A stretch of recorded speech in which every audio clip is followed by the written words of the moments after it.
Ladies and gentlemen, welcome to the American Masterminds Podcast. Each episode, we invite extraordinary guests who are masters of their craft. They're innovators, entrepreneurs, and of course, motorcycle enthusiasts who have made their mark in the world. They share their stories, insights, and hard-earned wisdom, giving you a front row seat to the strategies and experiences that shape their successes.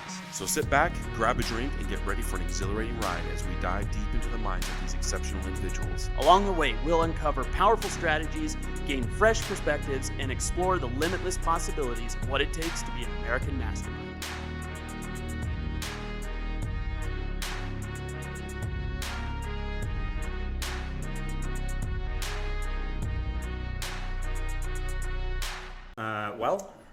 Welcome, ladies and gentlemen, to the American Masterminds Podcast. This evening, we have Rob Adams, who's going to be giving us a little bit of a breakdown on Thanksgiving heroes, and to listen and ask questions and facilitate the conversation, we have Kelly and Jared, both from American Masterminds as well, so they'll be giving their input. Thank you for joining us, gentlemen. Booyah. But here we are.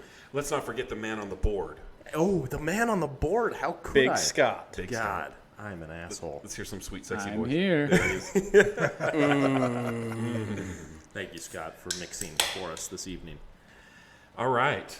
Where would Yeah. you like to start? I'm excited That's- to have this conversation. A great question. Let's.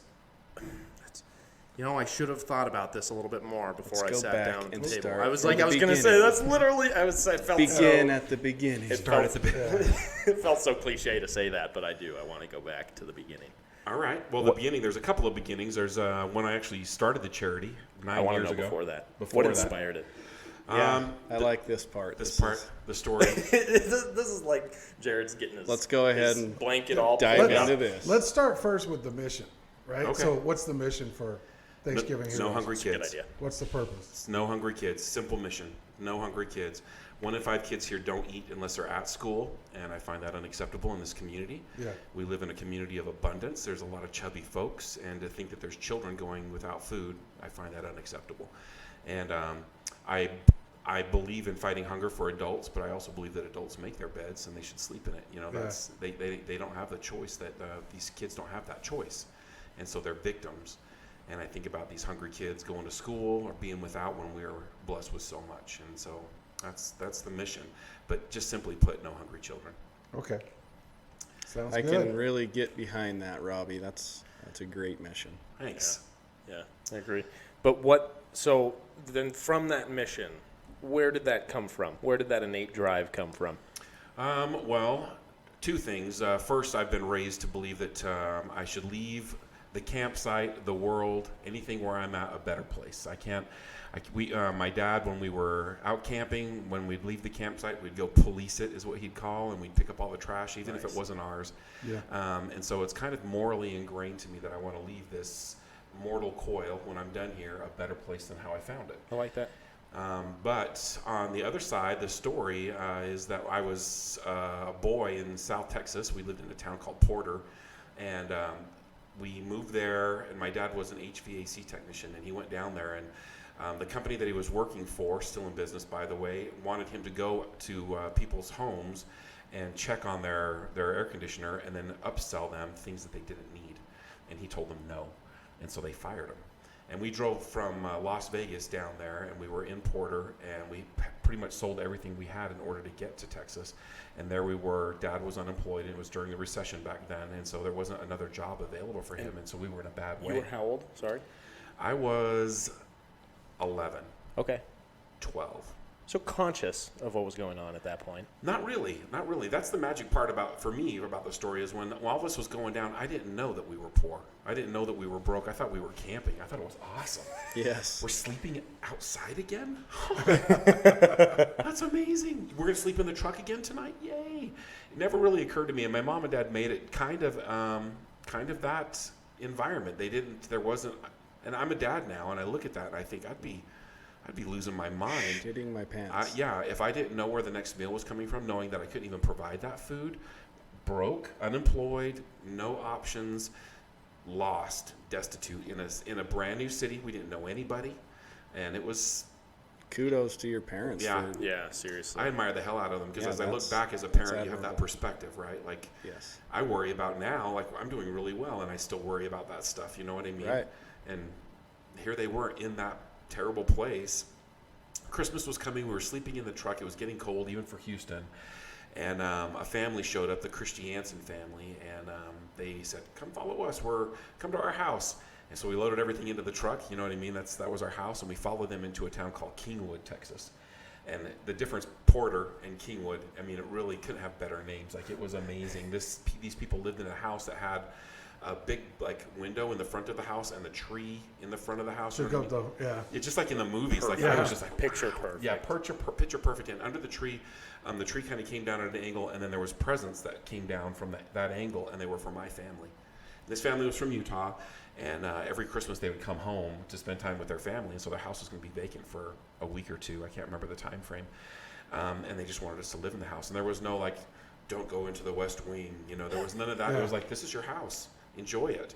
The thing that really struck me most was that in the fridge, I remember opening that fridge, and there was the pumpkin pie with the whipped cream all the way around in the middle of the dough. And I remember turning around and looking at my mom, who was bawling, just crying. And I said, one day when I'm rich, Mom, I'm going to do this for somebody. And she said, Robbie, I know you will. And it was like a little bit of a contract I made with my mom. And we lived in that house, and we ate that food, and I had clothes. The clothes that I had before that day were the clothes that I wore to church, the Sunday clothes is what we called them, and my school clothes, one pair of clothes I would wear every single day.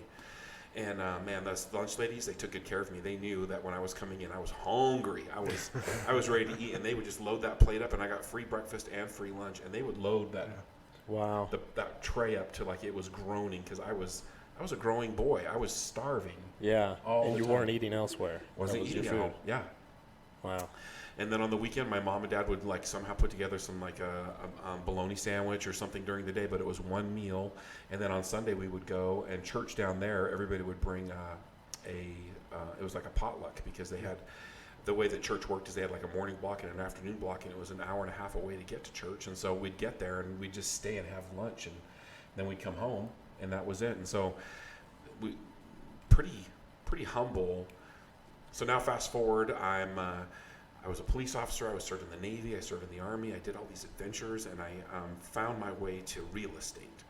And it was my first or second year in the business, Kelly. I was working super hard and being like very blessed. Things were going good. There was a lot of short sales in the market. Like, it was just kind of a crazy time, just like it is now. And I was selling a lot of homes, and I was in a place of like the most abundance I'd ever had in my life. Like, Right. This is awesome.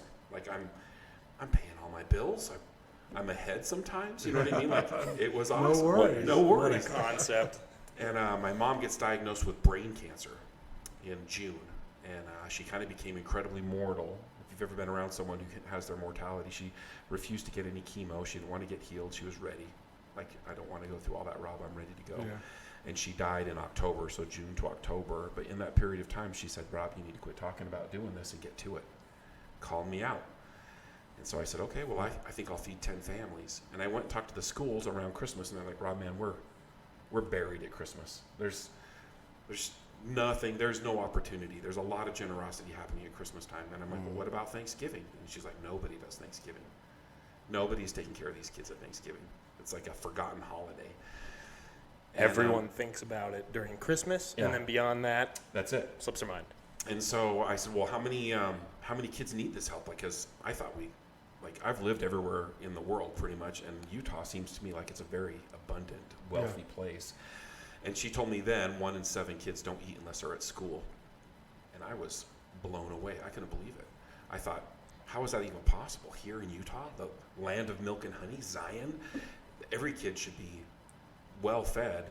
And so I was just really very surprised. And so I said, well, I'm going to raise enough money to feed 10 families, and can you find those families for me? And she's like, yeah, we can do that. And I thought, I'm going to go to the store. It was back then it was about $80 to buy a turkey, 10 pounds of potatoes, a gallon of milk, a pound of butter, the rolls, the veggie tray, the olives, all of the stuff that is included in a Utah Thanksgiving.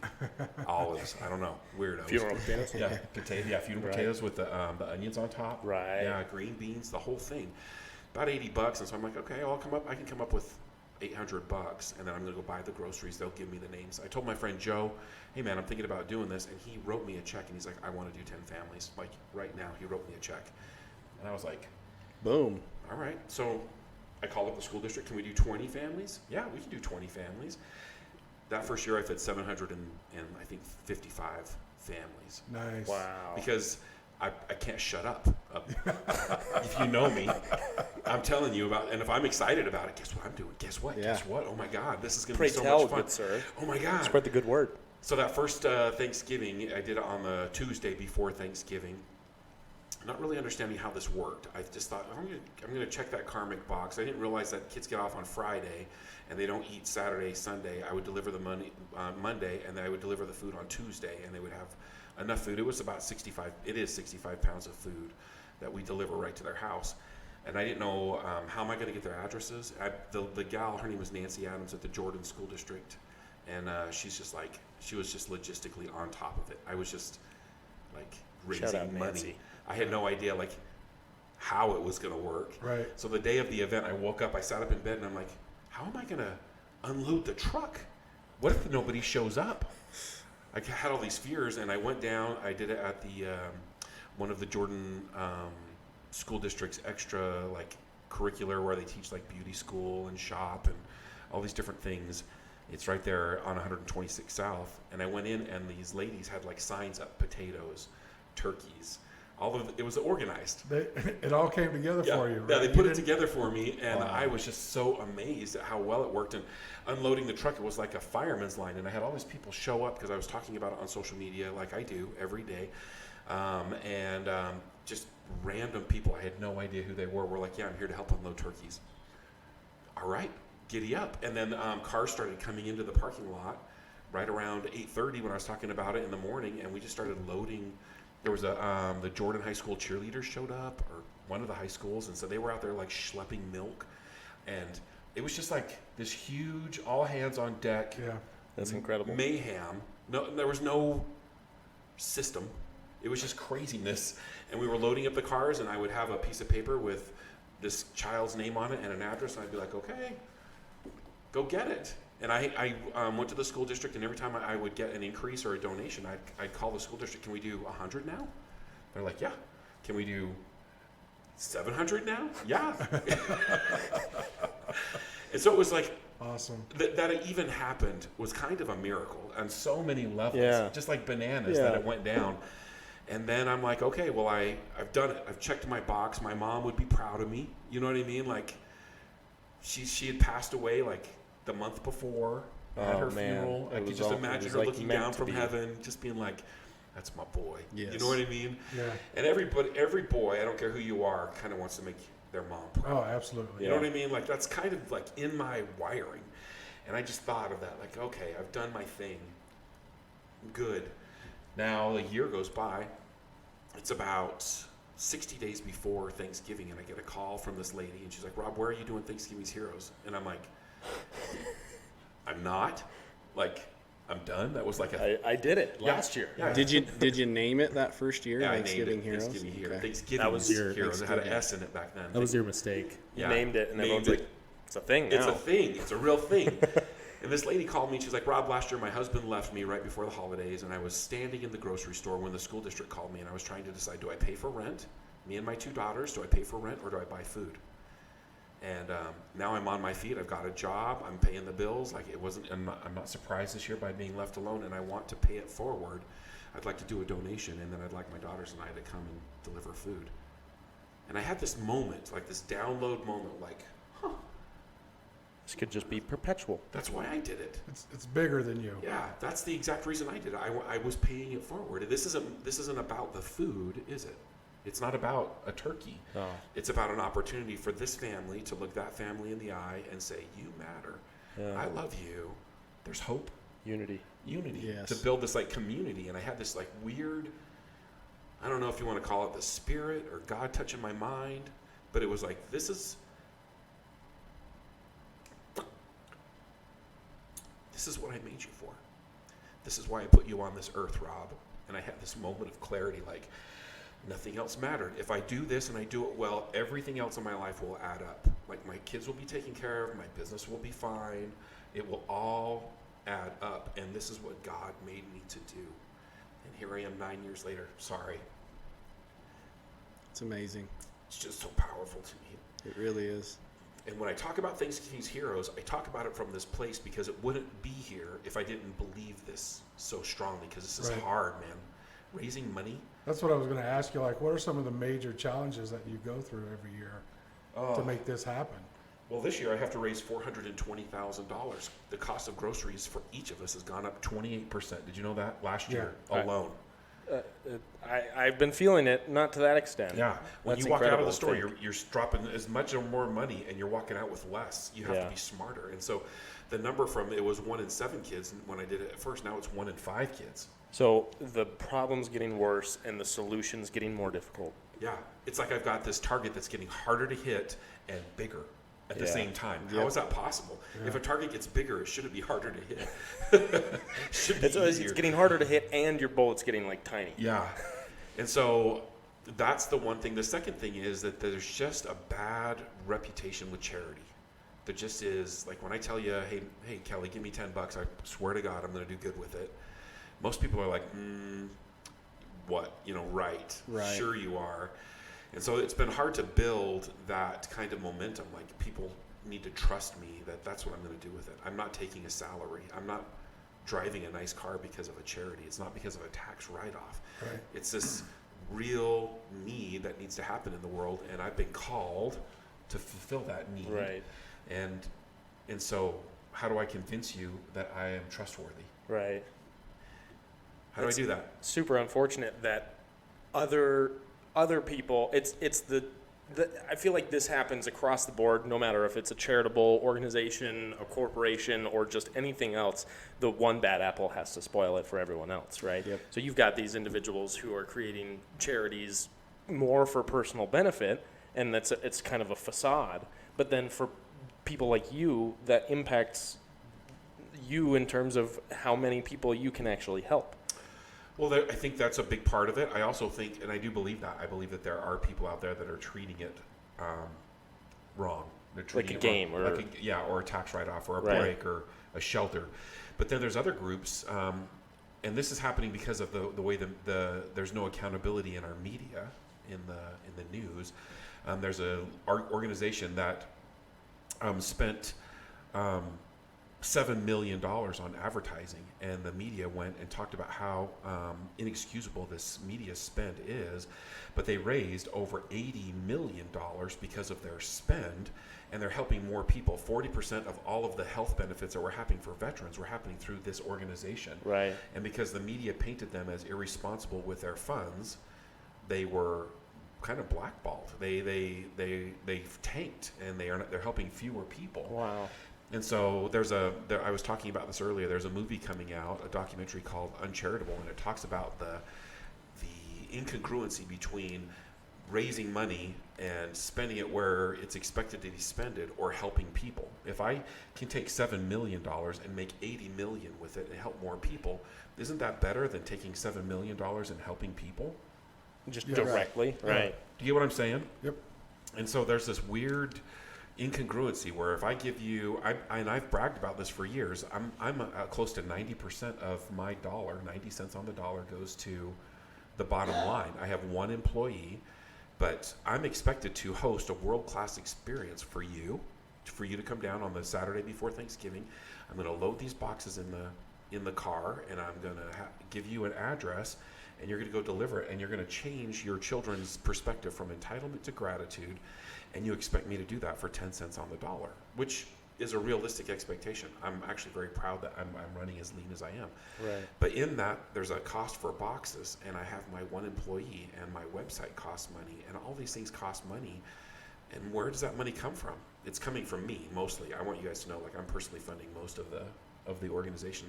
But it just is an unrealistic expectation that I want to help and feed more families, but I need to do it for nothing.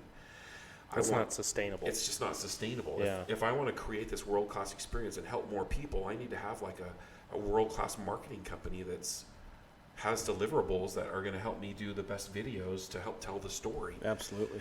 You get what I'm saying? Like, it's just weird, this charity. The paradox of trying to run a charitable organization and realizing that you're the term or the phrase nonprofit, right? You're a nonprofit, but at the same time, you need to generate money so It's a that business. you need to still run it like a business so that you can scale it. Yeah. If you can't scale it, you're going to continue to help the miracle behind it scaling as quickly as it did initially. Yeah. But you're going to keep helping that number of people perpetually. Right. If you don't treat it like a business, there's no way you're getting to 4,000 families. There's just no way. Right, and so it's an interesting paradigm, isn't it, to think about how much. The real question is, how many people am I helping, not how much money is going to help the people. Yeah. If I can help more, and it costs a little bit more, I'm helping more. Yeah. It's a weird thing, and I think about this a lot. The name of the movie is called Uncharitable. Yeah. There's a book and a TED Talk on it. If you look up TED Talks, it's uncharitable, and it's an interesting paradigm, because I actually, even having a charity, hadn't considered the idea that what I'm doing is nearly impossible. Yes. I laugh loud because this is the hardest thing I've ever done. Yeah. It's crazy hard. We had mentioned something about a little bit earlier about basically building credibility for your charity so people will donate. And I noticed one of the things with Thanksgiving Heroes that they do really well is that they involve the community in every aspect, right? So from filling boxes to loading boxes to unloading boxes to delivering to families, every step of the way people are involved in that. And so in my perspective, that builds credibility for the charity, right? Agreed, yeah. Right. I think that is my magic bullet, is that once you've come and you've actually delivered the food, you're hooked. It really is. This is a tradition. It's an amazing experience. So you delivered. It's an experience. It's an experience. So you delivered for the first time last season. Is that right? Last season, yes. Can you tell me about that really quick? Because I'm always interested to hear what the first experience is like. It's quite the ordeal to pull up and just see It's like a factory of logistics. gratitude. It's nuts. Yeah. It's just crazy. So you pull It's in. a giant warehouse. Yeah. There's forklifts and all kinds of crap buzzing all around, Yeah. and just boxes as far as the eye can see. And people are just getting, a card with an address and a little bit of information and boxes of food. And it's just kind of a pretty streamlined, I would say. You kind of just pull in. You have it set up pretty well. Yeah. I'm And, surrounded by people way smarter than Yeah. me. I mean, you pull up, they ask you where you're trying to deliver, what city you're wanting to deliver to. Okay, here you go. I have this many. Can you take 3? Sure. Great. Oh, you're in a truck. You're going to Tooele? Yeah. Will you take 5? Take 6. Yeah. Yeah. And yeah, heck yeah. And being able to involve my kids was probably the best. Can we talk about that? Absolutely. So how old are your kids? Then they were 9 and 7. 9 and 7.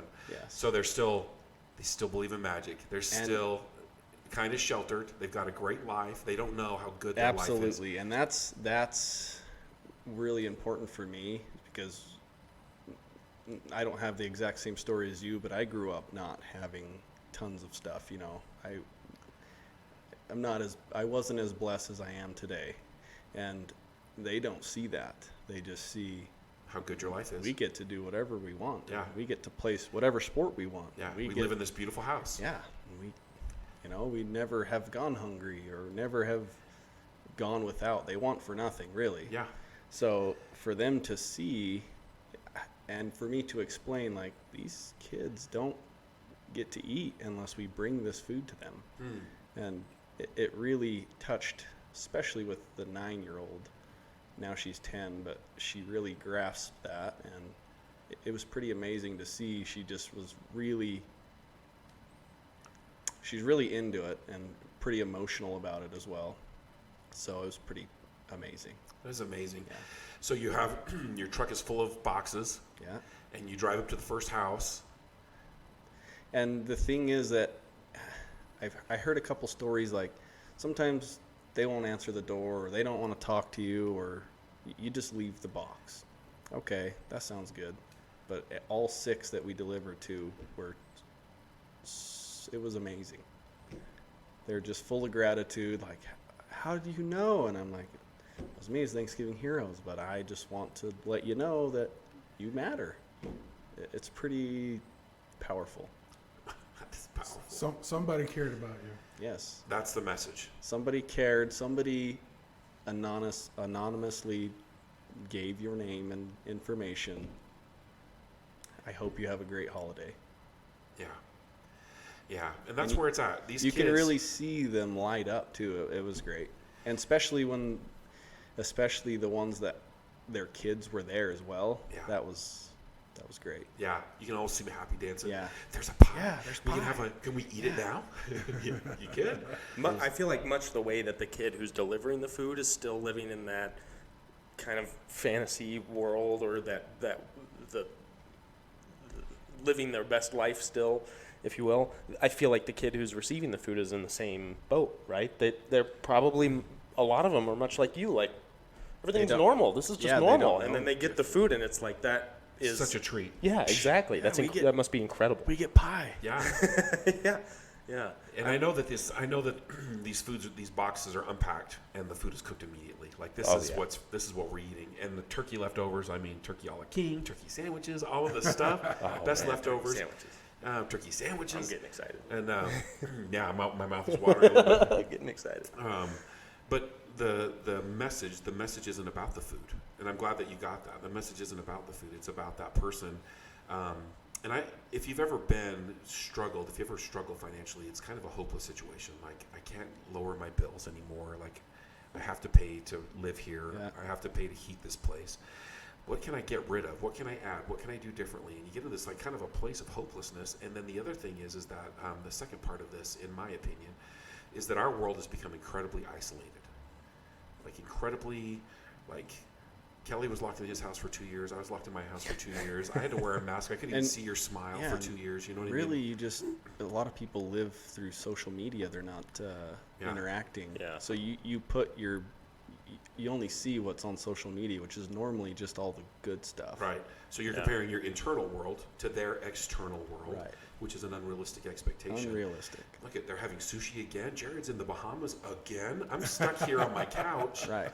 And I'm broke. And so there's just And this really, it's just a green screen. I've never been to the Bahamas. Yeah. Oh, Cabo, though. Cabo. Yeah. A few times. Cabo's nice. And so that's the secret, is the delivery of hope, the delivery of I matter and I'm significant. I think that's the first part. And then the second part, as I was saying, was that the illusion of separateness. The truth is that we're all one. We're all experiencing the same human condition. And when I create separation, that's the illusion. The illusion that we've been forced to believe in, that we're all separate, we're all doing this on our own, and we're alone, is the illusion. The truth is that we're all one, and we're all making it together. And if I hurt you, I hurt me. And if you succeed, I succeed. That's the truth. Right. Yep. But that's the thing that we're not talking about. That's the part that we're leaving behind, and I think that we need to talk about that more. Is I want you to feel good and feel accepted and successful and happy, because if I can do that for you, I raise the frequency here on earth, and it makes the earth a better place for me. And if I can do it with my family and it makes them feel better, and my 10-year-old sees how good it is, and I raise that frequency, of course my life is better. Right. Do you get what I'm saying? Like, there's no downside to this opportunity. And those kids that are there, I usually have a high school, like a football team, a baseball team, the swim team. We do it in blocks. I have a DJ there, and they're out dance fighting. And I've had schools that are adversaries loading food and dance fighting while doing it. And so when we start, the volunteers that are there that are helping me load the boxes and helping me load the food and give out the names, we have a prayer of gratitude. And we talk about in this, like, I want everyone to feel loved. Like, this is what it's about. When they pull through in that truck and they're going out to Tooele, I want them to know that they are loved, that they're appreciated, and I want them to take that feeling with them and deliver that. Yeah. Yes. The box of food's cool, but deliver this feeling of inclusiveness and love. And also a little bit of hope. It's Hope. that situation can really feel hopeless, and it can feel like it's a losing battle. Yeah. I feel like when when you can't pay your bills, it's like, Yeah. it's a losing battle. Yeah. You don't matter. Yeah. And then you're taking that home to the kids, and then they don't matter. And then they're going to grow up and guess what they're going to think? That they don't matter. Yep. It's a problem. It's a disease, and it can be cured with just a little bit of this love and hope. Yes. So when I think about Thanksgiving's Heroes, I think about it on so many different levels besides just turkey. And so I'm glad I get to share that because I think that we get lost in the 65 pounds of food and how it's going to help with these hungry children. That's just a symptom Right. of loss of hope and loss of love and loss of significance and connectivity. And sure that there's hungry kids and they need to eat, but let's treat these things because it changed my life. And I'm going to die. So I'm going to surprise all y'all. One day, I'm going to die. I own a motorcycle. It could happen anytime. Yeah, all of us in this room are. Don't put that out there. I'm just What's saying. wrong with you? I'm just saying. I'm immortal, and I'm becoming more and more mortal all the time. The older I get, the more I realize like my time is significant. And when I'm gone, I want there to be a little Robbie out there that got a box of turkey and potatoes that's going to grow up and be a lunatic like me and want to change the world. And continue on. And continue on. That's called legacy. And as I've grown older, and maybe as a man, I don't know if this is like part of my wiring, legacy has become really important to me. It's interesting that you call that legacy. I think a lot of people have the wrong concept of what legacy is. What do you mean? A lot of people look at legacy as though they need to put as many dollars behind their name as they possibly can, and that's their legacy. When you're laying there dying, you're having your massive heart attack, Kelly, are you going to think, show me my checking account? I know at least, and again, I think this is probably something that the perspective for me will change, but people that are my age that are going through their 20s right now, that is a lot of what I end up seeing. A lot of what I end up seeing from the 20 to 30 is like, that is the concept, or that is the time where the only concept you have is I need to build my wealth because my wealth is what I have to my name. And I'm very familiar with that feeling, right? I've traveled that road. In fact, I'm still traveling that road. Money, it matters. Yeah. I want to have a nicer, you name it. I want one. I want that. None of us have more. cheap motorcycles. Yeah. We're all sitting here with some pretty nice bikes. A lot of chrome parked out there. But there gets to be a point in your life where I'm not worried about that next meal. I'm not worried about that next mortgage payment. I'm not so worried about creating security. Is that a good word? Stability? Stability, yeah. Because I'm there. Then the second part of it is I don't care what, like the first year that I did it because I wanted to impress my mom. I wanted to pay that karmic debt, and I wanted my mom to smile down from heaven. You wanted her to be proud of you. Wanted her to be proud of me, but I know she's proud of me. I know that even if I were to screw it all up and do it wrong, you know what I mean? She's my mom. She'd have been like, attaboy, that's my son. You gave it a college try. Yeah, you did your best, man. And so that's not it anymore. Then there was a point where I did it for significance. I wanted people to like me and love me. Look at that, Rob. He's doing such a great job. Well, it gets to be a point where I don't care about that either. If you like me, yay. But if you don't like me, yay. Yeah. It doesn't matter so much to me Still anymore. sleep pretty well today. Yeah, I'm going to be okay. And so what am I doing it for? It's really been interesting that building this charity has been such a refining process for me as a man and a husband and a father, a real estate agent, all of the hats that I wear. Right. This has really refined me to like, what is it really about? Why am I doing this? Why am I trying so hard? Why does it matter? Man, I'm going to do it again. I just bench pressed my maximum bench, and I'm going to do it again plus more. 150? Yeah. Yep. Do you even lift? 135. Shots fired. Do you know what I mean? That's how I feel when I've done, like, Thanksgiving's Heroes ends, and now I'm going to get back on and I'm going to do it again. It can be exhausting, and so there has to be something more compelling than, look at me, or, I don't know, there's a lot of, or a corrupt idea. I'm doing it because it's a great tax shelter. I would have quit a long time ago. There's better ways to find tax loopholes. Yeah. And so that's the rub, is like continually refining my why that I'm doing it. And that's my big why right now, is that fulfillment, or I should say legacy. Fulfillment is another word that I like to use. Fulfillment happens when I'm doing something that fills my cup, more than just that temporary, like, oh, I got a new motorcycle, or I bought that new car. Because you know what? At the end of the day, it just becomes a motorcycle or a car. It's a tool to get me from A to B. It doesn't matter that I spent X number of dollars on the bike. It's just a bike. Right. Get it? You know what I mean? And so that wears off in a quick hurry. And so that's what it's about. It's about on the big day, the Saturday before Thanksgiving, when I see all these people come through that I only see once a year for the big day, because that's the only time. And I've known these guys for years. I went to high school with that kid, or I went on my mission with that kid, or we used to be cops together, or whatever the thing is. And they're coming through. That's the only time I see them. It's a great day, and everybody is so dang happy. Like. They've kicked me out. I can't stand where the cars are anymore. They put me down at the end, and if people want to get out and visit with me, which people do, because I was the bottleneck. I was ruining it. You know what I mean? And they're like, Rob, we got to get you out of the production. operations guys are like, get him out. Way off to the side. He's causing too much trouble. Blowing whistles. Yeah, because I would be like, get out of the car, give me a hug. You know what I mean? Like I'm slowing stuff down, slowing it down. And it's just the best day of the year for me. It's my favorite day of the year. Yeah. And at the end of the day, I am emotionally just bankrupt. Like, I just want to go home and sleep. Yes. This year, one of my favorite bands is coming to town that day. I would give anything to see this band. Not going to That's not gonna I can't. Because I just want to go home and relax and be quiet and absorb all of that happened. Yes. But it's amazing. One of the other things that happens is the diversity of Thanksgiving's heroes. Can I talk about that for a second? Yeah, absolutely. Last year, I had the Women's Council of Realtors, the WCR, if you're familiar with them, Kelly. Powerful women. These women they're gangsters in heels. Like, I'm not kidding. These gals are amazing. Like, the best examples in the business on professionalism and productivity. Like, these are some serious players. We're on one side helping me load cars and like sell T-shirts and do things.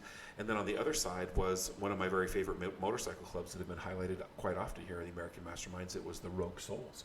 Love those guys. And they're on the other side, and they're wearing all their leather. Some have face tattoos. A couple were wearing guns. You know what I mean? Not guns. Guns. Like, this is a rough crowd. Dear Lord. Yeah. Weapons of miscellaneous sorts, knives. And the Women's Council of Realtors and these motorcycle guys were talking crap to one another. Like, are you guys tired? Let's go. Come on. Pick it up. Let's go. You were having dance battles between the high school. RC I got the Women's Council of Realtors. I've got the motorcycle club. I had just the diversity is crazy because it doesn't matter if you're woke or if you're not.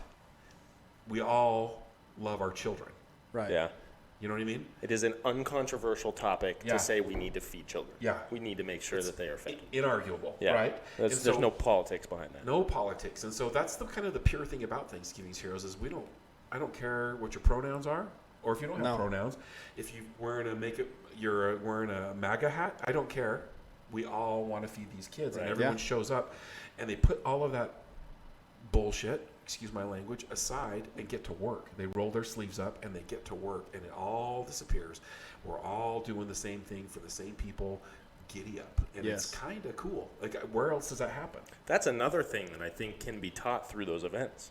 Like, you've got the ability to kind of broaden kids' perspectives, give them an understanding of what, you know, these kids that are less fortunate than them are going through. But then on top of that, you can also show people that if they just get together around a common cause, nothing else matters besides just achieving what we're there to do.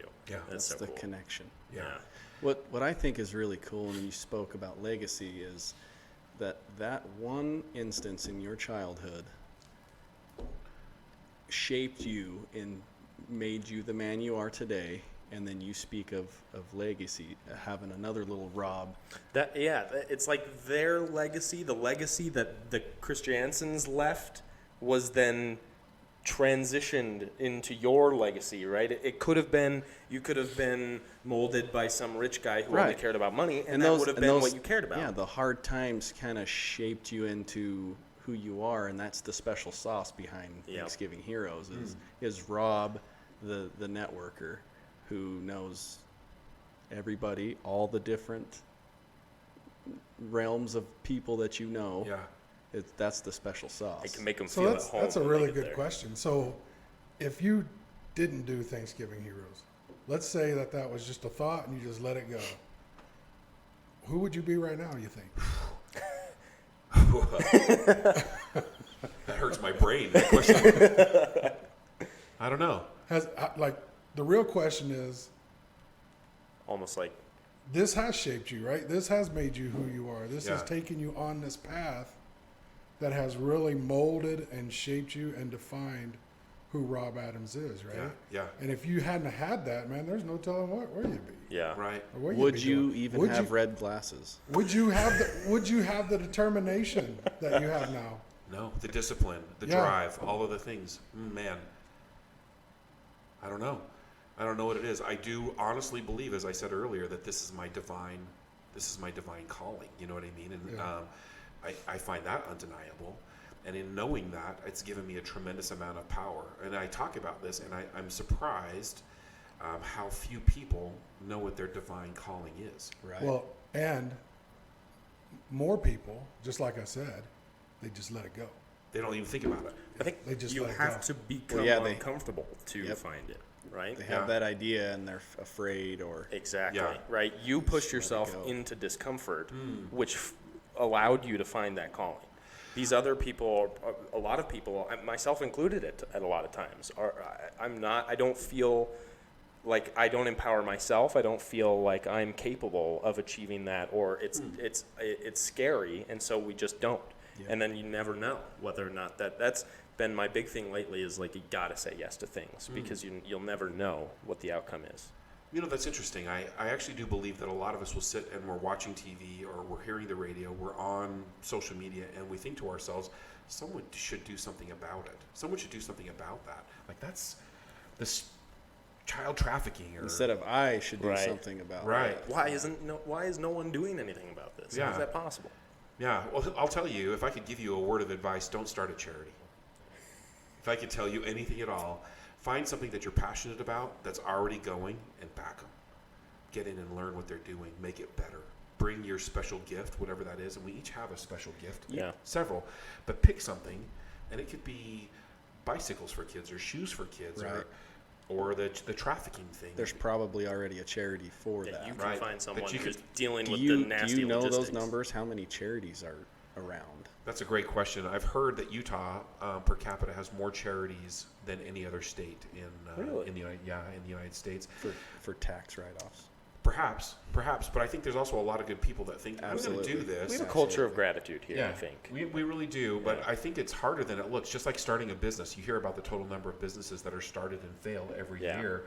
I think that these charities start up like, gosh, how hard could it be? And they get going, and they don't feel the divine calling, perhaps, or they don't have the organizational mind, or they aren't lucky like I am, and I meet the Kellys of the world that are like, okay, let's do this. You know what I mean? And Kelly, you bring your special gift to the table, and that makes this even much more a bigger thing. Or Jared's like, well, I can do that. I've got a guy that can figure that out. And so I've been really very fortunate that I've kept it going for 9 years. 9 years is kind of the exception. I was recently honored in Texas by the brokerage that I'm a part of for being a cultural icon, is what they call it. And I was with all these other regions, and I would talk to them like, hey, Kelly, what are you doing here? And they would talk about their charity, and almost hands down, they were all 1 year or 2 years old. They weren't old enough to know better yet. They hadn't hit the wall, you know. And as Still I talk, bright-eyed and bushy-tailed. yeah, oh yeah, okay, look, call me. They're not ground down. Yeah, they haven't had those difficult times, and like for example, one of the difficult times that we had when COVID was happening. Here, can I tell you the story? Sure. COVID came up, and the governor came out and said, we can only get together in groups of 3.5 people, and we have to stay 43 feet apart. Just like a lot of arbitrary. No dogs. Right. No dogs. Yeah, one dog if you have 2 cats. Like just these weird public gathering rules, and I'm like, well, that's it. Stick a fork in us, we're done. There's no way we can have 732 cars come through, 1,000 volunteers assembling, sorting, unloading, packing, picking, delivering, all the stuff. And I called up the guy that is Bill Phillips. I'm just not going to say the guy. Bill Phillips. He's a rock when it comes to Thanksgiving's Heroes. I called him up. I'm like, I think we're done. Did you hear the announcement from the governor's office? And he's like, Rob, if you get arrested for doing this, it will be the best thing that ever happened to Thanksgiving's Heroes. And I thought, That's a fair point. How gangster is that perspective? That is so like Put punk it on the line. rock. Yeah, like this, I'm in. Yeah. And so The that kids, day, they're I showed still- up prepared to be arrested. Like I honestly thought the cops were going to pull in, and I was telling everybody like, have your phone handy. Have your phone handy. Like this is going on the news. Man. I'm going to jail. So that's an obstacle that I faced, and you know what? I didn't get arrested that day. It was a wonderful experience. There's still kids that need to be fed. Yeah, that doesn't change. People right? would pull up, and I'd have them roll their window down just this far. We'd slip that piece of paper in there. We all had our masks on. You know what I mean? We did everything, all the other arbitrary rules. We did everything that we could, but we didn't stop, and it was one of the best events of the year. The line was about 3 miles long around because our logistics hadn't been figured out yet. Loading, it was a tricky thing. And there was a radio station that was playing music talking about it. They were there, way over there, and they were playing music. So you could tune in and you could hear Yeah. about the line that you're in. Yeah, and people were outside their cars dancing and it was just this huge party. It was so much fun. Nobody was mad that they had to wait an hour and a half to get their food. Nobody. And think about that. Like, how long would you wait in line To right get food now for yourself. to do anything? To do anything. Like, it's unacceptable. I've seen people screech out of the McDonald's line Yeah. because it's like, it's 6 minutes. Or That's unacceptable. That's where the power is, man. It's you just, saw me do that? Yeah, there's some magic in there that I don't fully understand, but it's Yeah. super cool to be a part of it, you know? really is. Yeah. So I have a question. I'm curious if you can. I don't know. This might be a difficult one too. But if you can distill, you were talking about how much this has shaped you. This experience has shaped you.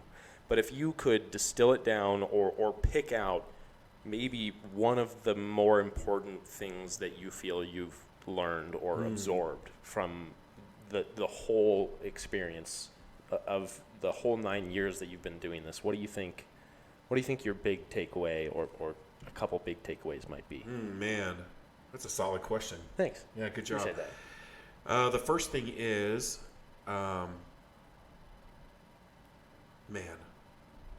that's a great question. The big one is, like, if you're, on a selfish note, if you're ever feeling sorry for yourself, depressed, or sad, serve. Yeah. Do something kind for someone else. Get out of your own goddamn head. Yes. Poor meanness. Get out of the poor meanness and look to serve somebody else. If you can do that, then your life is better. And I get to do that a lot. I have to get out of my own, out of the bullshit in my head. Like, Yeah. what am I doing? Like, well, this seems like a lot of work. And Yeah. I can't believe I'm having the same conversation again, like Yeah. over and over. But when I I'm serve not a others, victim. Yeah. I'm not a victim. There's people that have real problems. yeah, there's people that are really struggling. Like my life, and that deal fell apart.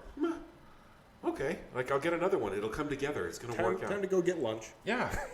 I'm gonna go eat now. Yeah. And then I'm gonna sleep in my bed. Maybe wake up tomorrow and eat again.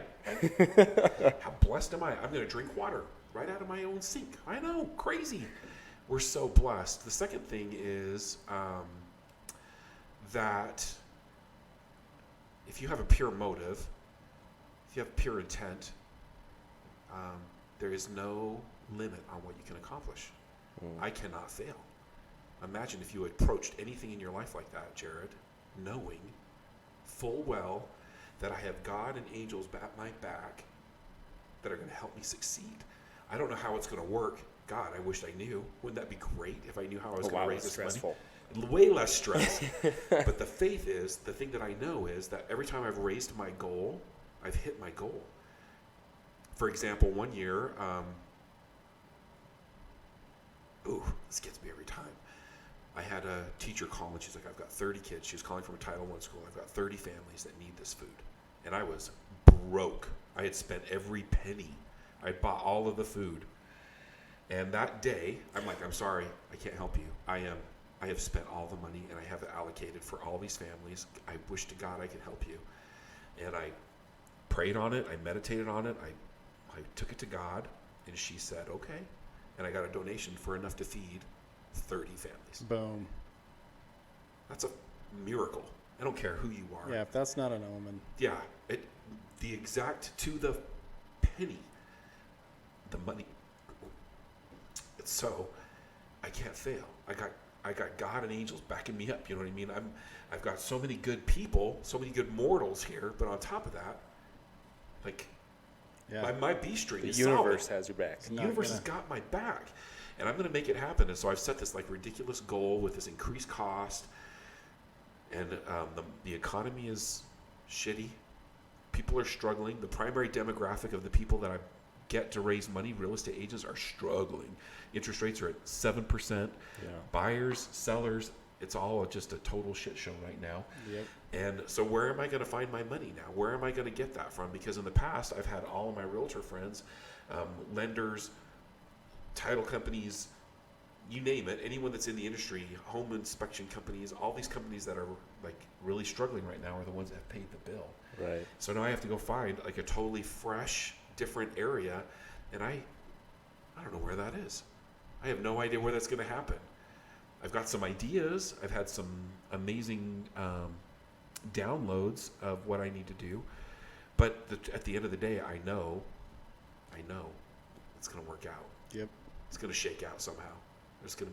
There's the windows of heaven, as they say, are going to be open. I just don't know what that is, and it's crazy, and it makes me sick, and it keeps me up at night. Yes. Well, we're paying a lot for gas, so you should go to Maverick gas stations. Yeah. Hit them up for money. Well, Come and Go, that just got bought by Maverick, actually Yeah. was very generous. They were our primary donor for the motorcycle rally. They gave us enough to feed over 60 families, like significant donation. So the cost to feed a family when I first started was about $80 to feed a family. That's what it cost to buy 65 pounds of food. Now it's closer to, it's like a $95, $97 per family. And so if you think about that, like I've gone to lunch with like my wife and I've paid more for lunch, Yeah. like a really nice meal or dinner, you know what I mean? Yep. And that could feed a family for a week. And so what I'm asking for is you to give up one date night, just one. And I've made it very easy. If you go to thanksgivingsheroes.org, you can do a reoccurring gift where you can just pay $25 a month, $10 a month, less than your gym membership, and that will add up and you'll feed a family easy. And so that's what I'm asking for is if I have 732 cars come through the line to deliver meals, each one of them, if they were donating to feed 2 families, like how far along would I be? Right. You know what I mean? Yeah. You doing the math on that? No, I'm going to look up something. I got an email from, because I have a special site set up on Thanksgiving Heroes, Yeah. and you guys are transferring sites or something. Yeah. So I got an email on where my different thing was going. Because I'm going to challenge everyone right here Oh boy. to pull out their phones and donate $100 right now. Challenge accepted. Challenge accepted. $100 right now. That's one family. It's one family. Each. Yeah. ThanksgivingHeroes.org. Go there. Choose Salt Lake, because we're in other cities. We'll talk about that in a minute. And choose Salt Lake and donate to feed a family. Let's get this challenge going. Let's Do it. Oh boy.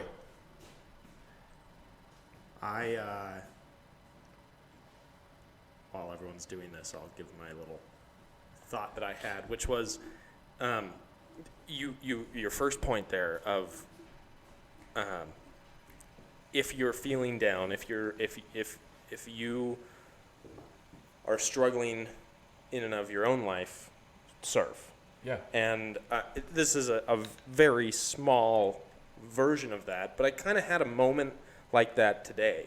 I was telling you when I got to the studio how I was just feeling tired today. I was just feeling like out of it, and I decided I'm going to lay down after work. I'm going to lay down. I'm going to do a 20-minute nap, and I'm going to get back up and get to moving and shaking and trying to get all the other stuff done. And I took the 20-minute nap, and I still felt like shit after that. Yeah. The alarm goes off, and I'm looking at my phone, about to hit the reset button to get another 20-minute nap in. And I looked up, and I saw my computer sitting on my desk, and I knew I'd talked to you about putting this video together and about trying to fulfill this need that you had this year that was so substantial that was really weighing on you. And that drove me to realize, like, Rob is working his ass off. and here I am thinking, maybe I need to take another 20-minute nap. And in that moment, I was like, no, I need to get up. I need to go out, sit in the sun so that the sun wakes me up a little bit, and I'm going to sit on my laptop and I'm going to finish out this script. And that's what I did. And it drove me, and then that drove me to go out. I stayed outside and I read my book for 45 minutes, and I did all this other good stuff for myself. Nice. And it all started with that. It all really kind of started with you, I felt like. Oh, man. So Thank you. Yeah. Yeah, that means a lot to me. That means a lot to me. So can we talk a little bit about, if you want to get involved with Thanksgiving's Heroes, what that would look like? Yeah. I've got a lot going on right now. We did a golf tournament, which is an irreverent golf tournament, if I could use that language. Irreverent. We have more people Uber home. It was pretty cool. It was pretty fun. It was a fun tournament. We do that at Thanksgiving Point. We were able to raise, we did, I want to say $26,000, Oh, good. which is really good. If you do anything above net 18, it's a successful tournament. And that really goes to my board and Jenny and all the people that support the golf tournament. Brandon Brady did that golf tournament. And that's a lot of money to feed kids. We did a motorcycle ride, and we raised enough to feed like 300 families, and so that was a good event. But this next event that's coming up called Rock Out Hunger, September 30th, man. I'm excited. There you go. Done. Done. Thank you, Kelly. You're welcome. Thank you. I will use that money wisely, just so you know. Oh, I know you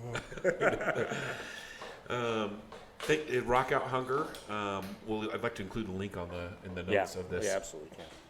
It is going to be the event of the year. Like, it is going to be the event that people look forward to all year long because it's going to be so much fun. The band that's coming, I've seen them perform in Vegas. I've seen them perform here in Utah, and they rock. They're like the kind of band that goes from like Journey, Don't Stop Believing, like you're just power ballad, you know what I mean? And then they go right into the Red Hot Chili Peppers. Ooh. So you're just dancing your butt All off. right. Yeah, it's I'm excited. so much fun. And we're going to have there's going to be an inside venue where you can go in and you can kind of have a VIP experience if you want, or you can be outside, and we'll have a big old tent and a stage, and it's going to rock. Nice. It is going to absolutely blow your socks off. And if you love good music and a live band, it's going to be fun. We're going to have some great auction items. We're going to do a wine pull. We're going to do a lot of fun stuff, but mostly we're just going to dance our asses off. Nice. Yeah, and I'm way excited about that. This event is outside my comfort zone because most of the time we don't throw big events like that. Got it? Got it. Well done. Perfect. Thank you.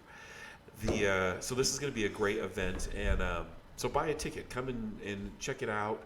I'll send the link. It's going to be in the notes, and you can do that.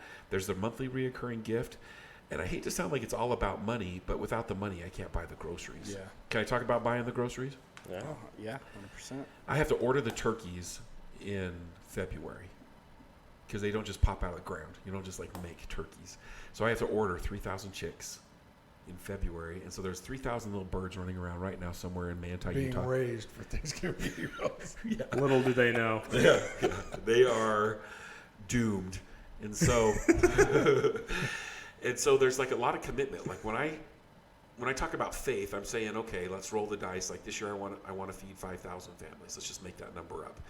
I've got to order. I'm on the hook for 5,000 poultry items today, and I've got to start working towards that. The potatoes and the stuffing and stuff like that, give and take depending on the cell. But those birds I'm on the line for that. And so there's a little bit of a Grand Canyon jump in faith on what I can accomplish this year. That's wild. Logistically, you have to plan how many months in advance. You know. Yeah. That's bananas, right? That's a So your big goal. Are commitment. you able to increase that? I would have a hard time. Like last year, there was a poultry shortage, and I got my 3,000 birds, and it was kind of unheard of. They were like, "How are you getting all of these turkeys?" Well, I ordered them in February. I grew them. Yeah, those little hens were hatched for me. If you ordered your birds in February, you got it. You know have what I mean? one. Yeah. And it's very set. I don't have a gluten-free menu. I don't have a ham option. I don't have an option that's kosher. It's what you get is what you get. And you don't throw a fit, like Mom used to say. But it's a lot of food. It's a lot of food. The bird weighs about 18 pounds. So, wow. Yeah, it's a big turkey, and so that happens. I go to Associated Foods. They're my food partner, so that's Macy's and the Big A and all these like local grocery stores. Buy their groceries from there, and I get the food. And I every week, about 3 weeks in advance, we're calling up the guy and saying, "Is there a sell on green beans? Like, what do you got on green beans? This year that we're doing something a little different, that if I can get the food in advance, I have someone that'll store it for me. Oh. But up until now, I have all of the food. So last year it was, I want to say 18 trailers. How long's a trailer? Like a 33-footer? Yeah, 53. 53-footer. Yeah, Wow. 18 of those, I want to say 17 or 18 of those were delivered in the morning, and then they're all unloaded, and then they're all sorted, and they're all packed out. All the boxes are built. It's all done that morning. Wow. I've unloaded a single semi-truck at a time. That's a lot. It's a That's lot. a lot of crap. Pallets That's a coming lot. off of there. And Bill Phillips, our partner with Spectrum Solutions, thank you, Bill, if you ever listen to this. He's got a logistics company, and that's what they do. They unload trucks. They pick, they pack, they sort, and they ship. And so these guys are scientific. I have 2 lines that start like at, I want to say they're going like at 5 o'clock in the morning, 4:30 in the morning I get there. And they have these 2 lines, and they're both run by 2 different managers of his company, and they are yelling at one another. They're talking some significant trash, and they're going as fast as they can, and they have the same number of boxes in each of the lines, the same number that they're running through there. They've got the same number of pallets being moved, forklifts on both sides. Who They're can get it done first? Yeah. And every year, like, this side will win or that side will win. And I'm not kidding. Like, it's a party. Like, it's a celebration. I don't know if money is on the line. I don't know if they're betting one another. But it is fierce competition. And they're running through there. And, like, I am doing my social media thing, trying to catch video. And they can't, like, I can't talk. I'm busy. Like, I can't.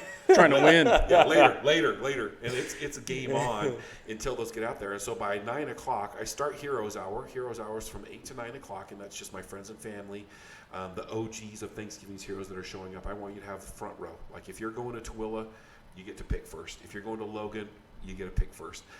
I want those guys to come through first. Those are my big donors, the big supporters. I want those guys to have the best experience. And then there's time block starts at 9 o'clock, 9 to 10, 10 to 11, 11 to 12, and we usually go till about 2 o'clock, 2 or 3 o'clock, going through as fast as we can. You can sign up for a time block. You bring your family through. And I always say if you can get in earlier, it's better.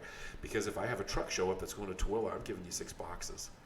But then there'll be a car that shows up, a little hybrid, something, and it only fits 2 boxes. But the average is I'm trying to get as many boxes in the cars as possible to go until we're done. Because I've had years in the past where I've had 300 boxes left and no one left to deliver it. Do you know what I mean? Yeah. So I had an experience. So last year, so I had a 10 o'clock time slot. Wound up having a conflict for that, so I had to reschedule. I think it was one of the last slots. It was like 5 something or whatever. Yeah. So I show up at 5 something. All the boxes are gone. The parking lot's empty. It's empty. And I'm disappointed. Am I in the right place? And I'm disappointed. I'm Yeah. like, what? Yeah, we're cranking it through because one year I was delivering Thanksgiving Heroes meals. I had a big GMC, like a 3500 extended cab, clear extended bed, clear full of food, and I'm driving around at midnight. Hey, got your food for you, buddy, because they're expecting it. These families, Yeah. they're looking forward to this, Right. and I am not going to let them down. Not going to happen.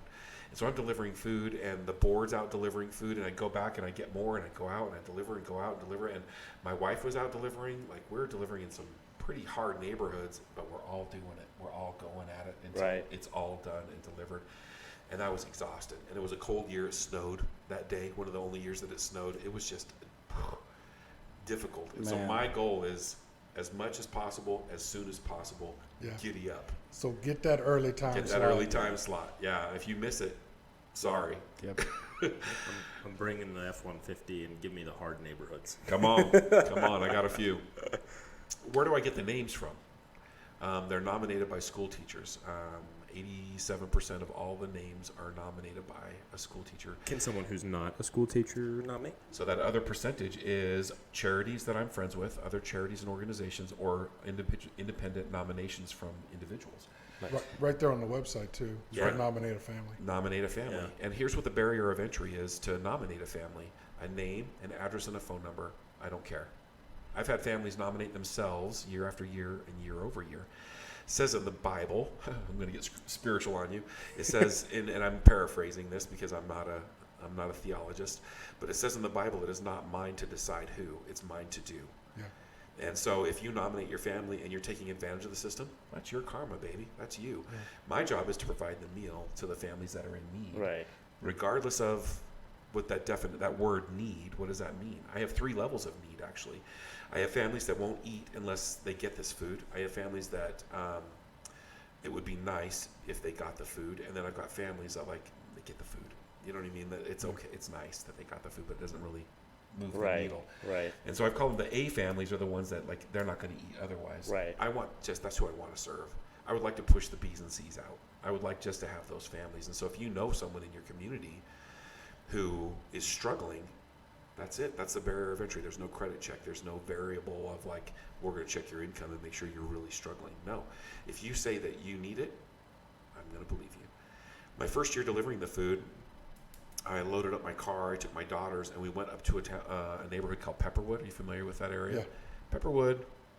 Of course, I'm a real estate. Yeah, of course you know that area. Pepperwood's fancy pants. If you're I don't know about it. I'm not it's a fancy multi-million-dollar house guy. home. It's in East Sandy. It's a gated community. You don't just get into this place. It's legit. These people are doing all right. They're not struggling. I got a Pepperwood address.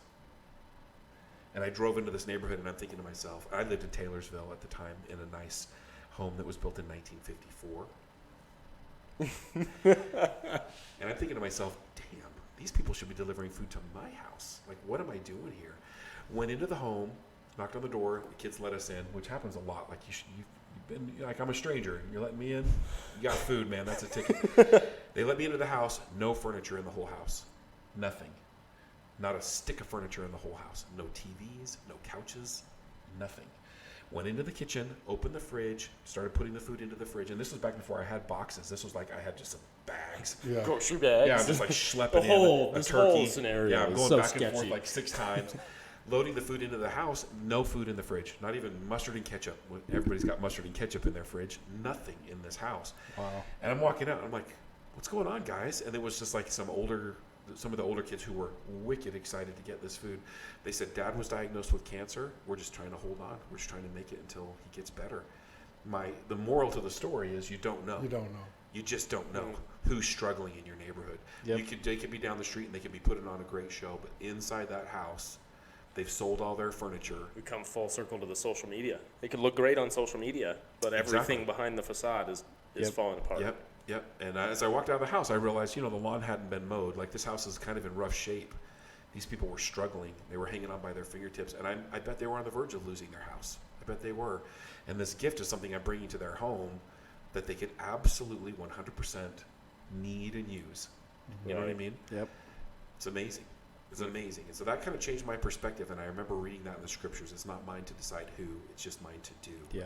And so that's kind of my mantra. Or the motor. I use that. I love that because I use it for the guy that's panhandling on the corner, right? Yeah. So I believe that if you decide or if you choose to donate to that guy, don't question what he's going to do. Yeah. It's not yours to question. Yeah. Right. Is he going to go buy drugs, more alcohol? What's he going to do? Yeah. Doesn't matter. It doesn't matter. Yeah. Right. It doesn't matter. Right. You did your part. You did what you wanted to do. What you did. If you're concerned about that, there are other ways to help that person. Yeah. Yeah. But just help them. Help somebody. Exactly. Do something. Do something. The other thing that's interesting that I've learned, this I'm glad we're having this conversation. I don't really talk about this on most podcasts, but is people's ability to receive gifts. Yeah. It's been something. It's very tough. It's an interesting thing. It's very tough. Some people you go to and they're embarrassed. They don't want to open the door. Some people respond in anger. They're so mad that they have to get this, Right. that they're angry about it. And thanks, put it in here, put it on the couch, get out of here. Thank you. You're out the door. Other people are so openly, warmly receiving this gift with love. You know what Gratitude. I mean? And gratitude. And you can see this is going to change not only their day, but perhaps their life. It's weird, this receiving, being able to receive a gift or a compliment or a kindness. We all have a different level or a gift or ability to do that. And I never knew that before. I just thought it was just a gift is a gift, not true. Some people receive it so well. Right. Yep. And so it really changed my ability when someone pays me a compliment rather than being like, thanks. to receive it. I want to get better at receiving. I want to improve my Right. ability to receive, because if I can't receive from you, I can't receive from the universe. I can't. My ability for God to give me the gift to know that I've got the angels, the armies of angels behind me, I can't have that unless I can receive just as well. And so that's been something that I've really had to work on, because I'm so prideful. Oh, I don't need it. I'm good. I can do it on my own. And it's a selfish act. It's a selfish act. It's a selfish act. And if I limit your ability to help me at Thanksgiving's Heroes, who am I hurting? Right. Right? It's ridiculous. I have to be able to receive your kindness and your generosity. And I've got to be able to ask for the money. Get your wallets out. Let's do this. Let's donate. Let's contribute. Because a lot of people, they don't have the time, but they have the money. Some people don't have the money, but they have the time. Whatever you've got, bring it. The beauty about Thanksgiving's Heroes is there's room for everybody to serve at whatever capacity that they can. Yeah. I need the money to buy the groceries, but I also need people to drive. I also need people to load. I need to be able to receive that gift. Isn't that crazy that that's a lesson that I've learned about receiving? Because I never thought about that until I've been doing this for a while. Because I've had people go out and deliver the food, and they have a terrible experience delivering the food. And I always think to myself, it's not you. It's the person's ability to receive that gift. Yep. Isn't that interesting? I have seen I've done that at times, and the thing that I think sticks out to me about those experiences that I've had where I have failed to be gracious in that moment is always I reflect back on that moment and go, why what was it? What was it in that moment? What was the visceral feeling that overcame me where my graciousness just left me? And I think it's hard for that's a ego. difficult thing to overcome. Ego? It's ego. Yeah. I think ego. I think It's ego. fear. That's the biggest thing is ego, I would think. Yeah, I'm proud. Yep. Yeah. Yeah. Yeah. I think about, there's a story that Jim Rohn tells. I'm shifting gears a little bit. He talks about the two boys that had a dad. Have you heard the story? Jim Rohn had he was mentoring these two boys, and their father had broken into a store, or held up a grocery store, gas station, and accidentally shot and killed the clerk, and he went and ended up doing life prison. You ever heard the story before? One of the sons grows up, and he kind of ends up being just like his dad. He ends up getting arrested for nearly killing someone in a robbery. The other son is wildly successful, he's doing great things in the community. He's Philanthropic, a good dude. And Jim Rohn asked these boys, like, why are you the way that you are? And they both answer the question the same way. Same way. Because of my father. How else could I be? How else would I be? Because of my dad. Interesting.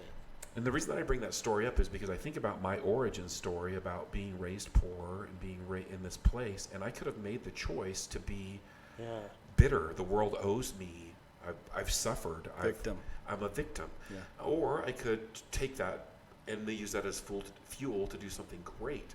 I'm glad that I made the choice that I did, but how easy would it have been? And so I think about the deliveries that we're making, the deliveries of this food, and how are these people receiving this is their choice. How are you delivering it is your choice. Are you delivering it with a fear in your heart? Like, I'm afraid to love this family. I want to encourage you to play all out. If you're going to deliver these meals, I want you to play all out. I want you to try to get your arms around these people. I want you to hug them and love them. Right. Because it's your choice how you're going to receive this message, receive this gift. You're getting a gift that you get to deliver the food. Right. How will you receive that? What story will you tell yourself to make it significant? You know what I mean? How will this impact your children or your grandchildren when you're going to involve them in this? That's a really interesting. That's a great perspective. Yeah, thanks. Yeah. I think about this a lot. That's a cool. That's a cool thing to pass down to your kids as well. If you're going to bring your kids to deliver the meals, It's a great lesson, right? That's a cool lesson. Yeah. Yeah. How did they receive that? Have that conversation with them. Right. As you're going in, how did they receive it? On when you receive the URL code or UPC code, is that what that little box is called? Yeah, the little you scan the barcode box, guy. Yeah. You can scan that and it gives you the address, and then there's a link there that is a video of me saying what I want you to say to the families. I don't know how many people watch the video, but the video simply says, the reason that you were nominated by someone in the community who must love you very much. You are important. You matter. I love you. Have a great day. That's the message. And that's the message that I want you to deliver. I want you to be able to receive this gift as the deliverer of love. How will you receive that, Kelly? If you can receive that gift, then you're getting what I'm trying to accomplish here. Yeah. And it's not 65 pounds of food. That's the symptom. I want to treat the cause. Yeah. You are worthy. You are loved. You can cope. You are worthy of love. I am lovable. Yeah. All of these things are the message that we want to teach. And those are the 3 big lies. If we can get past those 3 big lies and communicate that to others, then we're making the world a better place. I know that sounds Pollyanna. When I say it out loud, I kind of get I can feel the sugar sickness coming on. But it's the facts. It's what's needed. Do you know what I'm saying? Yep. So we're hosting this big concert with this band. We're going to have this great event. Is that the kind of finale event It's before it's like the big big kickoff day? for the fall, Right. the fall fundraising. It's hard for me to raise any funds for Thanksgiving's Heroes when it's June. No one's thinking about it. Thanksgiving. But as soon as we get to about Halloween, this time of year, when the fall starts to happen, people are starting getting into the mindset of. As soon as that pumpkin spice hits, baby, we're on. Yeah, I should set a calendar like when they drop pumpkin spice on the menu at Starbucks. That's when you put all the posters up. It's in time to all go. the coffee shops. Yeah. And then you should hit Starbucks up for some funds. For some funds. But the other thing is that on these events that we do, we look for raffle items and auction items. And so if you have an Airbnb in Grand Junction, Colorado, you want to donate a weekend, donate that weekend. If you have a service, if you have something cool, if you've got a Traeger grill laying around, or you know someone at Traeger, or you know someone at the, what's that, is it Yeti? It's those really awesome coolers. Yeah. If you know someone there, or you know someone at a retail store, man, I need that stuff. I need to get that so we can get it in front of them, because the tickets that I'm going to sell for this event is going to pay for the band and the venue. I'm going to make the money on the auction and the raffle. And so stuff like that really makes a huge difference. And so if you have that connection, I don't need your money. I need that connection. I need you to call up your buddy Randy over at Yeti and have them donate an awesome cooler that I can auction off. Randy. I was gonna say, so if I'm a business owner, how do I get involved? What can I do? Like maybe I don't have a product to give you that people are gonna want in a silent auction, but I run a successful business. I have some spare money. I want to be philanthropic with it. How can I get involved? Great question. I do what's called a virtual turkey drive. In fact, you did one last year, a virtual turkey drive, and with your organization, or your team was doing one. Yeah. And the way that works is I create a unique URL for your company, and it has your brand, Alec brand. And then underneath it, in partnership, Widgets. the widgets, the things. And under there is in partnership with Thanksgiving's Heroes, has a goal to feed 50 families. And you're going to send this website out in your monthly newsletter or your blog or whatever it is that you do. And people can go in and donate to your company in behalf for Thanksgiving's Heroes. And you have a thermostat on there that starts at 0. Our goal is 5,000. Up it goes. That's cool. And I've had companies do competitions. I do usually a competition on virtual turkey drives like the University of Utah versus BYU. Which school is going to bring it? Keller Williams versus Century 21. We've done that a couple times. Keller Williams, a huge brokerage here, is competing with Century 21, which is the greatest Century 21 in the country. It's been... We're the largest office. Largest Century 21 office. In the United States. Amazing. Wow. Like the power that are in these two brands. And these agents compete with one another back and forth to see who can raise the most. We call it the Turkey Super Bowl. And they raise money against one another and see who can win. And George Morris over there and Boyd Brown, these guys are competitors of the fiercest level. They did a video together making fun of one another and competing with it. And so just the generosity in the real estate organizations, in the culture, it blows my mind. But if you have a small company and you have a goal to feed 50 families, let me put together a virtual turkey drive for you so that you can put that out there. I've had neighborhoods do it. I've had BNIs do it. I've had Girl Scout troops set goals and do it. So it doesn't just have to be a business. It could be any organization. That you if you've got a baseball team and you want to set a goal and have these kids go out and raise money to feed 20 families, let me create a website for you and you can go crazy. That's great. Awesome. Yeah. That's way better than those freaking coupon book things. Oh, yeah. Screw the coupon books. Also, we're partnering with Shields is a good one. Shields during the like Black Friday through that week, they're going to do that donate $1, you get to buy a feather. And I've got this 6 foot tall Todd the turkey. And he's going to be standing there with his hat on, and you can buy a feather. You write your name on there, the Bayless family, and you go stick it on Tom's butt, and it's going to cover the whole south side of the store. They can put it on the window, and it's going to be this giant turkey feather, like a peacock almost. And that's going to be awesome. So there's just a ton of ways. The thing that about this that is exciting for me is the ability to succeed is limited by my imagination. And I'm around some pretty imaginative folks, you know what I mean? Some pretty smart men and women that are like, you know what we should do? And I'm like,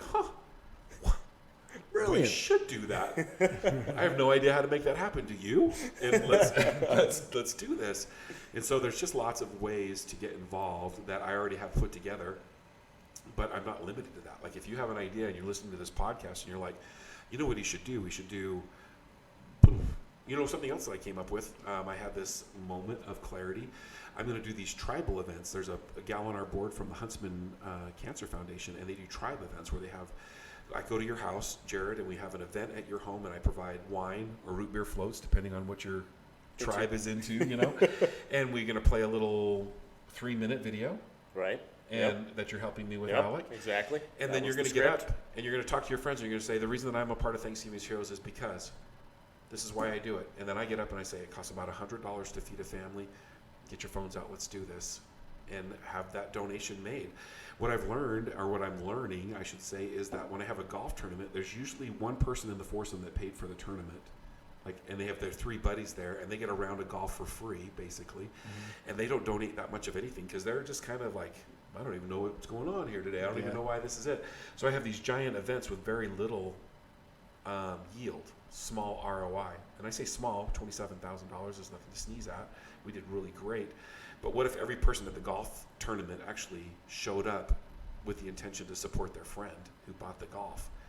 All the people that are going to be in your house that we're doing this event for are your friends. Like this is your peeps, man. And I'm not going to hard sell them. I'm just going to say, this is why Jared's doing it. Don't you want to do it? And have that like inspiration that you were talking about. Right. Well, hell, if Rob can do it, God, I can do it too. Right. And I'm going to start doing these little events. And I want peer to do pressure. Yeah, like it works. It works. Yeah. First-hand experience tonight. It does work. It works. Get your billfold out. Let's do this. And I think that if we could create just small events, I would have a much better opportunity to, number one, raise the money, but number two, to meet people who are looking for something like this. Because at the end of the day, I don't know anybody who doesn't want to get their family involved in something that's going to take their children from entitlement to gratitude in one day, right before the holidays. Yeah. What a great idea. So that's my new thing. If you want to have a tribe event, let me know. Yeah. I could set that up. Alec is helping me put together a powerful, compelling video that's going to make you cry. Exactly. Laugh, cry, and cry, cheer. all the things.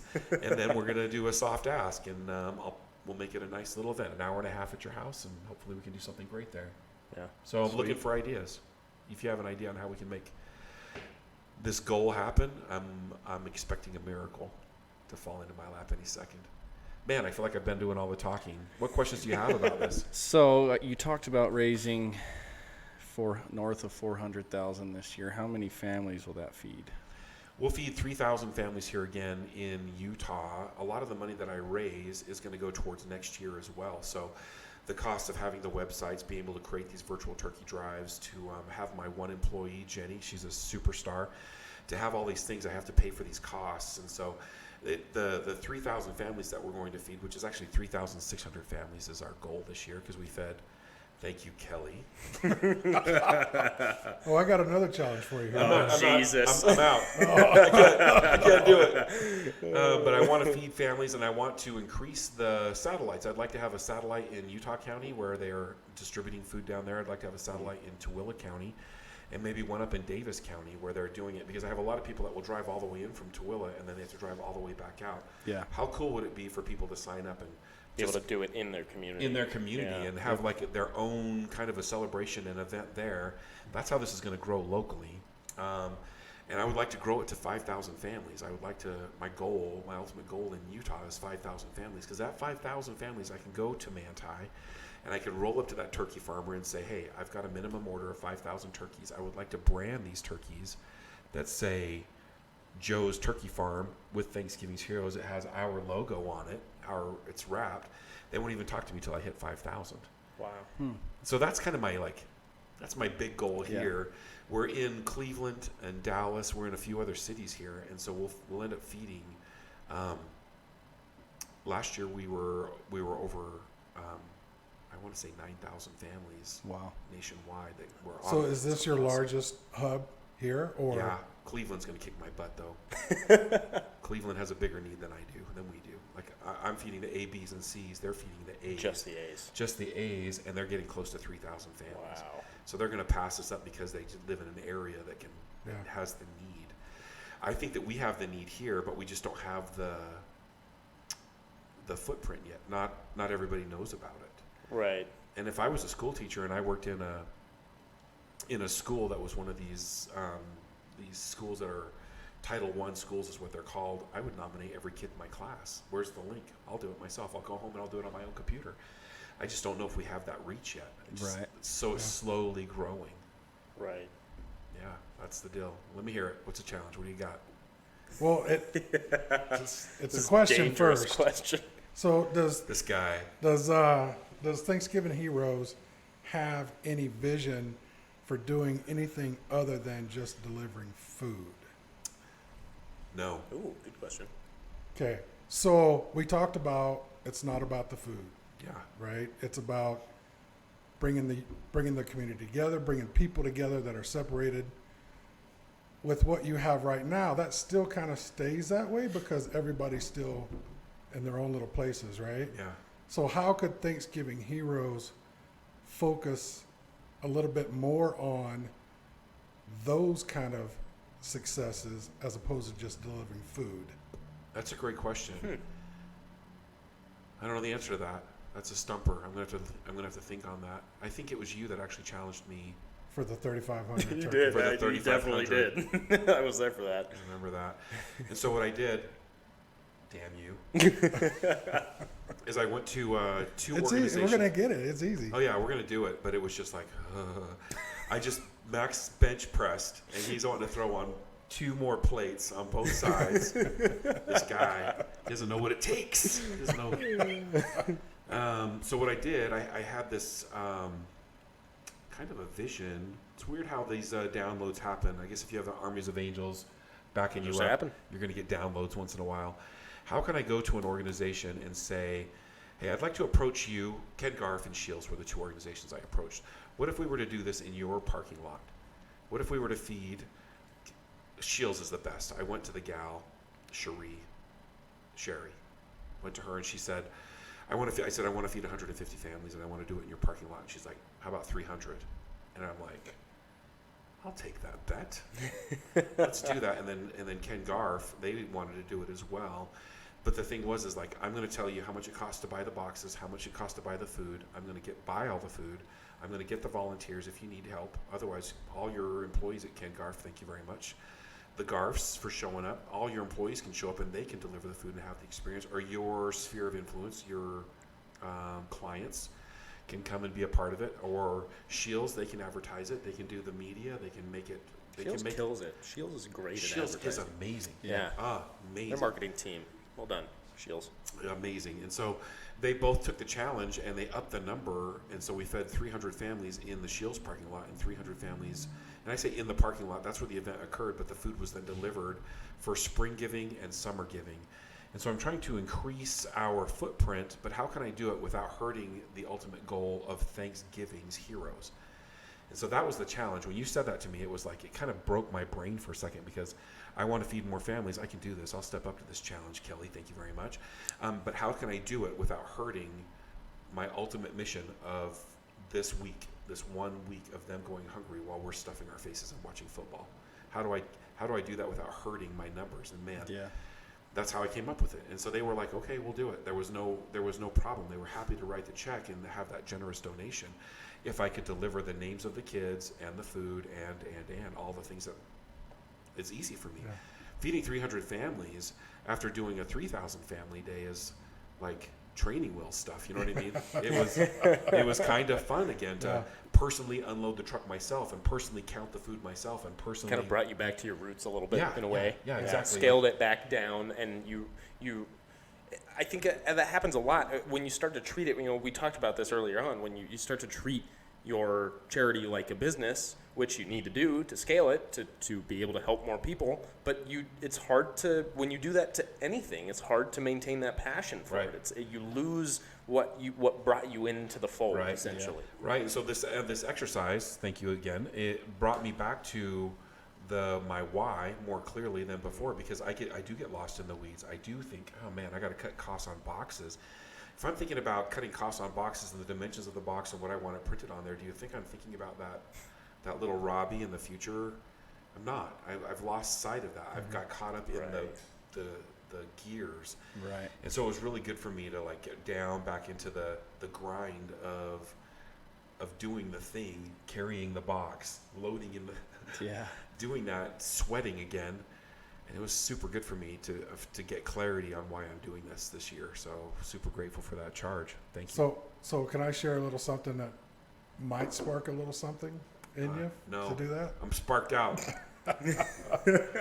So I've made it a tradition to go downtown to the Greek Orthodox Church for Thanksgiving and serve the homeless there, right? So you see these homeless people come in, and they're just big round tables.